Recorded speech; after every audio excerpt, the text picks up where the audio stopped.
formally declare a state of emergency on Nigeria's water supply, sanitation, and hygiene sector.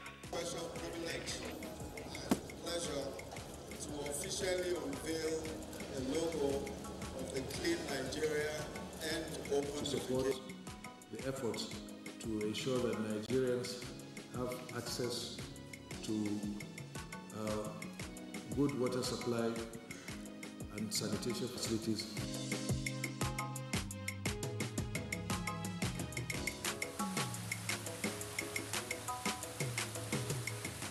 While it may not be said that any single being was the first to discover water, as is the case with other natural resources, the role this life-giving liquid plays in human health, sanitation and hygiene is immeasurable. Whatever task we may choose to assign to water, human beings have come to realize that this life-saving resource is not one to be mismanaged or underutilized. And it is against this backdrop that those saddled with managing water need to be carefully and diligently selected, which wasn't the case in the past. The Buhari administration seems to understand this issue, and therefore meticulously selected and appointed as Minister for Water Resources a professional engineer with track record and knowledge of the sector. The coming of Engineer Suleiman Adamu, FNSE, to the exalted office of Minister of Water Resources brought about a dramatic change in the sector.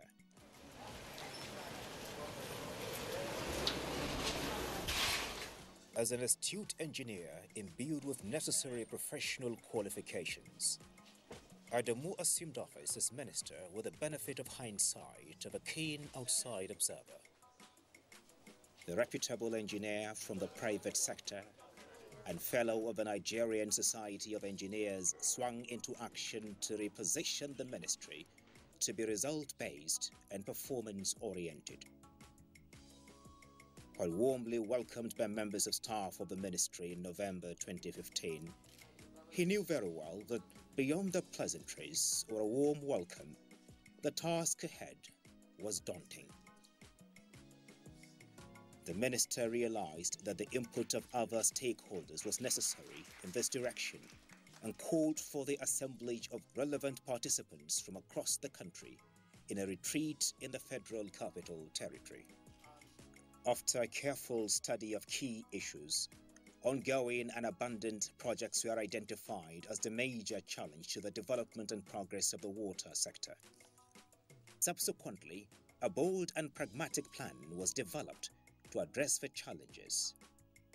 A roadmap to facilitate the development of the sector also followed immediately. Within the roadmap, one cardinal thing that he did was that there must be technical audits of all these uncompleted or abandoned projects nationwide. And within my department, 35 number projects were studied. They were audited. And then after the auditing, he did another thing, he prioritized them. He prioritized them into high, medium, and low, and then we focus on the one that are high priority. Indeed, continuation of ongoing projects is a policy direction for which the Buhari administration stands apart.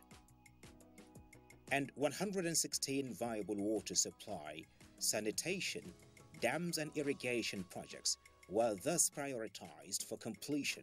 All these projects, after we audited them and prioritized them, one of the key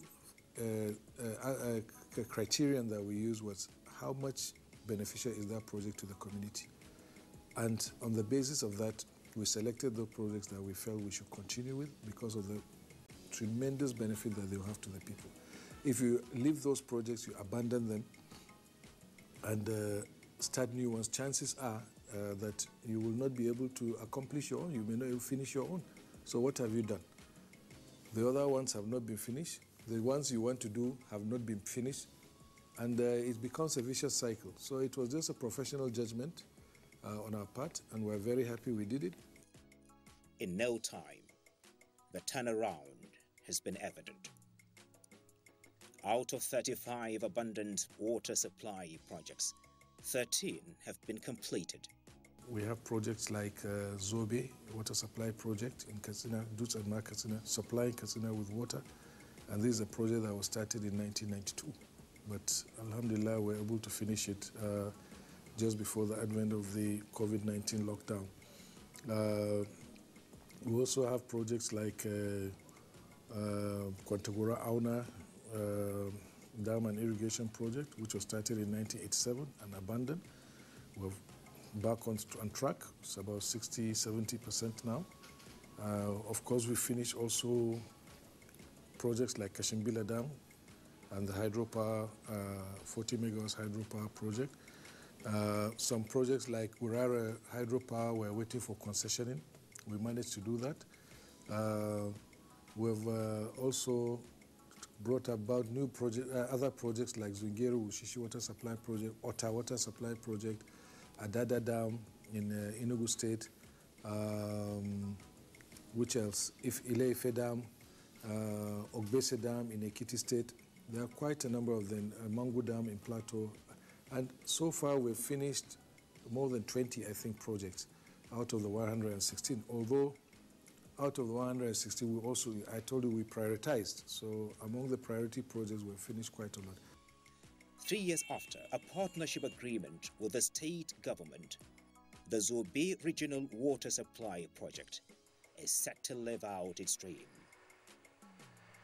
The treatment plant installed with its components: aerator, clarifier filter tank, 10 million litre clear water tank, pump house, and 2 6 MVA power substations are now breathing life into Katsina as well as Dutz-Amma environs. This project is a regional water scheme project.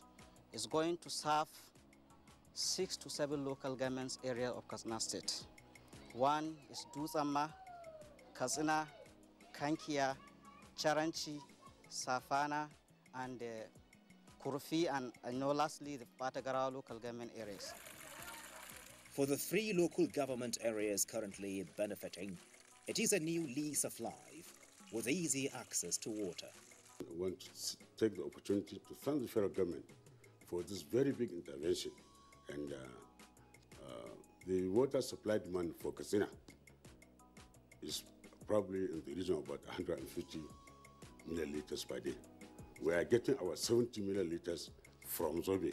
And also we are doing another intervention in Abuja, which we are expecting another 50 million liters. Not too far away in the neighboring state of Jigawa lies the Kazori water supply scheme, conceived to assuage the thirst of the residents of a historic kingdom.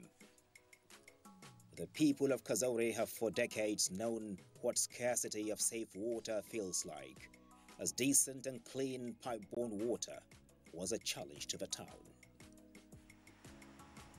Jikarate Water Project no longer suffices, as the ancient community's water demands have outgrown its initial 5 million litre per day capacity. But not to worry, the ministry landed with a new project. A water treatment plant constructed with various components that would make the previous scarcity history. 10 million litres per day would be more than enough for the population of an honourable minister's hometown. A 2 million capacity reservoir is also situated at the hilltop of Tsohwankefi to supply water by gravity to the main town of Kazori. The main thing here is to generate water from the intake and treat it here within this the treatment plant, and thereafter send the water to the hill tank in Kazori town. Engineer Suleiman Adamu's enthusiasm and eagerness to turn the sector around is infectious. Series of brainstorming sessions with participants drawn from state governments and development partners for an update about the water situation in Nigeria continued, and the gathering finally came to a unanimous conclusion that the water sector was in crisis and an urgent intervention was needed. But all hope is not lost, as they also reached a consensus to chart in a new course for this important sector.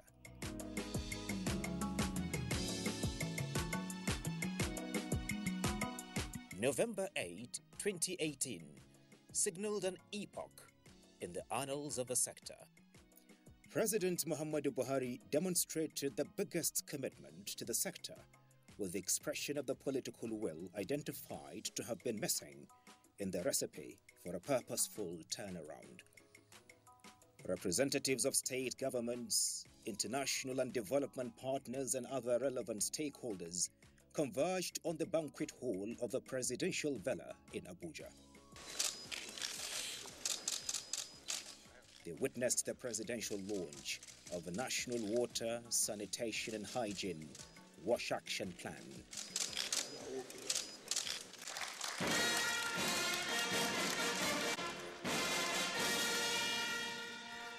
This came with another decisive step, declaration of state of emergency on the sector. The National Wash Action Plan is a 13-year revitalization strategy with a central aspiration of ensuring access to water and sanitation for all by the year 2030 through a strengthened federal-state partnership. I call on all state governments to complement this effort by according the sector similar recognition to enable us to work together to achieve the Sustainable Development Goals targets for water supply, sanitation, and hygiene by 2030. Henceforth, federal government support to state governments will be based on their commitment to implement the National Water Supply, Sanitation, and Action Plan in their respective states and to end open defecation by 2025. A few months on, the manifestation of the action plan has become glaringly evident in the transformation of a water supply and sanitation landscape. Partnership for Expanded Water Supply, Sanitation and Hygiene (PWASH) is one of the instruments of an all-inclusive change in the sector. After its launch by the Vice President Professor Yemi Osinbajo in 2016, Ogun and Kano states were the first to meet the criteria for the pilot phase. The PWASH is to serve rural areas. So all local governments are studied and they know the current situation of water supply, identify the gaps, and then provide solution to bridge the gap. And then that becomes a plan for that state. So within that, we will sit with the federal government and the state government will sit together and say, look, let's take this number of state government. If it is 10 that we have identified, they prioritize, the state will prioritize according to the budget they have for the year. The effort does not stop at provision of water, but also to ensure quality. That's the daily routine here at the National Water Quality Reference Laboratory, Enugu. Apart from collecting samples from surface and underground water, the laboratory is as important as the quality of water from the treatment plants in the 10 states under its coverage. 5 more water quality laboratories have been equipped in Kano, Gombe, Minna, Akure, and Lagos, out of the 12 spread across the geopolitical zones. The quality of the water we are drinking is improving steadily in the country, although there's a number of water treatment plants that are not producing to the expected level.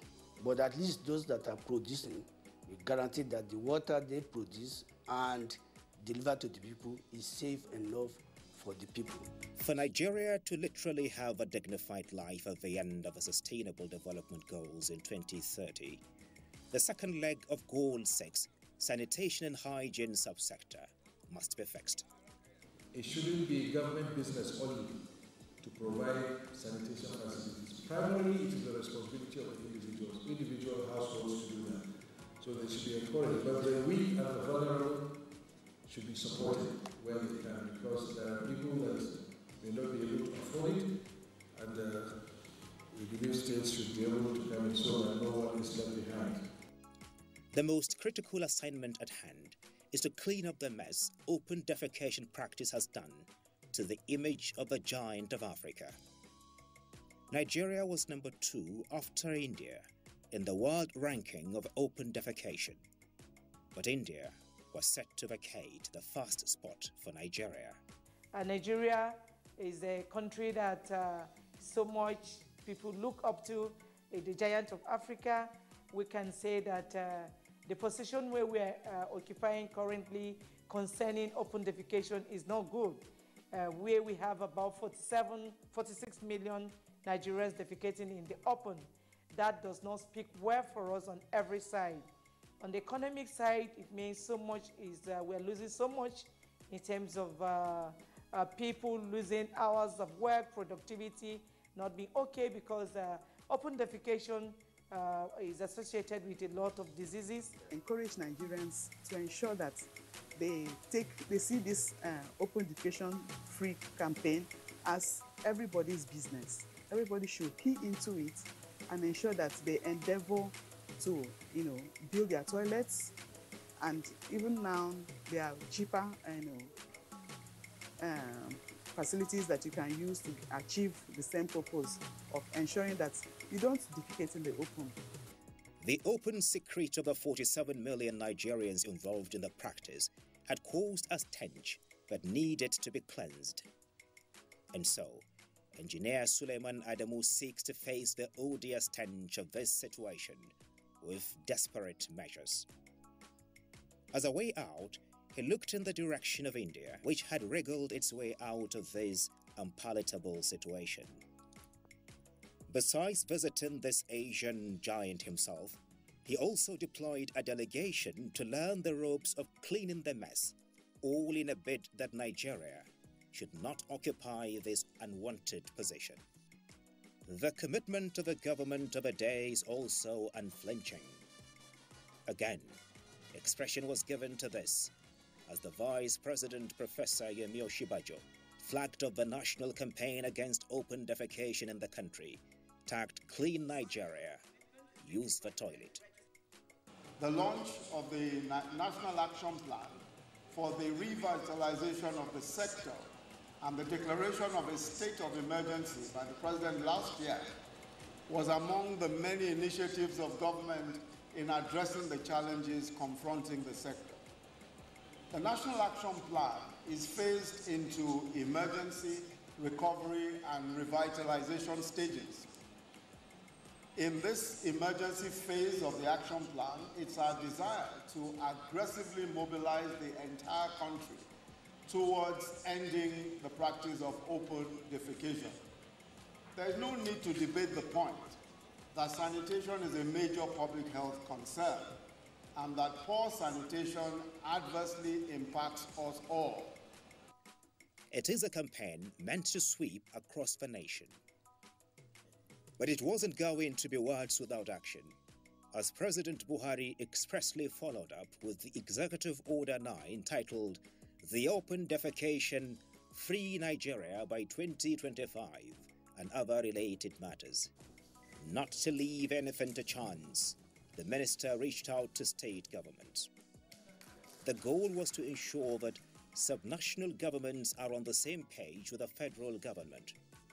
Starting with Nigeria's apex capital, Abuja, Engineer Adamu made sure the advocacy extended to states across the federation. And the result of this painstaking effort has been heartwarming as the slogan, Clean Nigeria, Use the Toilet, was sold to and adopted by all and sundry.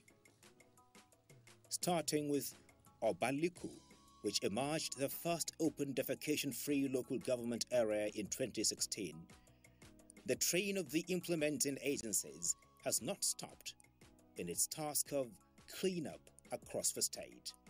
We need to ensure that people understand the importance, more than ever before, of washing hands, importance of having clean and sanitized environments, and of course, the importance of having good quality water to drink. So I believe that the ministry is on course. The Honorable Minister for the past 5 years has driven the vision, the mandate of the ministry so vigorously that I do believe that very soon we will get to the targets of ensuring that Nigeria is open defecation free. We'll get to the target of ensuring that every hamlet in the country, every village has good quality water, and we'll get to that point where sanitation is something that comes naturally. The governments are not left alone in this campaign. Development partners and the organized private sector too have been key in ensuring better life and dignity for Nigeria. We work in utmost harmony. We always sit down and discuss things. We try to push things together. There's a lot that has happened. We've created a system for continuous data collection and analysis. We call it NORM, the National Outcome Routine Mapping. It has happened in 2018, 2019. Now the sector is equipped with data and information that it never had before. This we've done together. We have implemented, with the involvement of the federal government, projects in different states and in different LGAs. The target is global, and the push by the Buhari administration has got things rolling. Ultimately, the aim is to ensure that no one is left behind in access to safe water and good sanitation and hygiene by the year 2030. That too is solely the ambition of Suleiman Adamu. When I came into office in November, we set up a 50-year roadmap, and we're assiduously following that roadmap. I hope that whoever succeeds or subsequent successors will continue to build on this roadmap, and if they do, then I hope to be remembered as someone who laid the course for the attainment of the Sustainable Development Goals in Nigeria, especially in terms of provision of water and sanitation. That's called 6.1 and 6.2. I hope if we're alive in 2030 to see that Nigeria is certified as having had access, providing 100% access to water supply, 100% access to sanitation. There is hope that with the momentum sustained, various efforts will not only end the thirst and the stench, but also the hard trek to hunt for water would be history, and more productive time for the hunters, boys and girls, as well as women across the society.